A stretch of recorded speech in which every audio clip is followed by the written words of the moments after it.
আসসালামু আলাইকুম ভিউয়ার্স, আজকে দেখাবো আমি 145 এ কিভাবে চার্জিং লাগানো হয়। প্রথমে আমি একটি গ্রাইন্ডার দিয়ে কেটে নিয়েছি, এরপরে দেখতে পাচ্ছেন চার্জিংটি নিয়ে স্ক্রু দিয়ে আমি স্ক্রু ড্রাইভার দিয়ে টাইট করে দেব সুন্দর করে।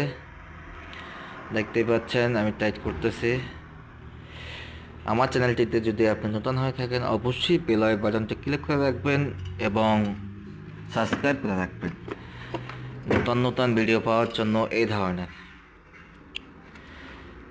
দেখতে পাচ্ছেন আমি সুন্দরভাবে চার্জিংটি লাগিয়ে নিলাম। এরপরে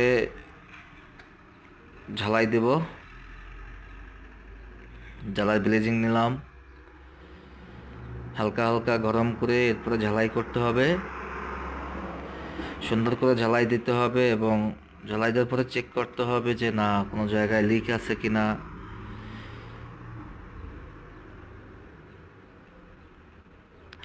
ধন্যবাদ সবাইকে। এই ধরনের ভিডিও পেতে অবশ্যই আমার চ্যানেলটি সাবস্ক্রাইব এবং বেল বাটনটি ক্লিক করে রাখবেন। দেখতে পাচ্ছেন আমি ঝালাই করে নিলাম এবং এবার নাটটি খুলে দেব। অনেকটা গরম, সাবধানে ধরবেন। 145 আপনারা সব সময়ের জন্য এরকমভাবে চার্জিং লাগাতে পারেন। ধন্যবাদ সবাইকে আমার সাথে থাকার জন্য।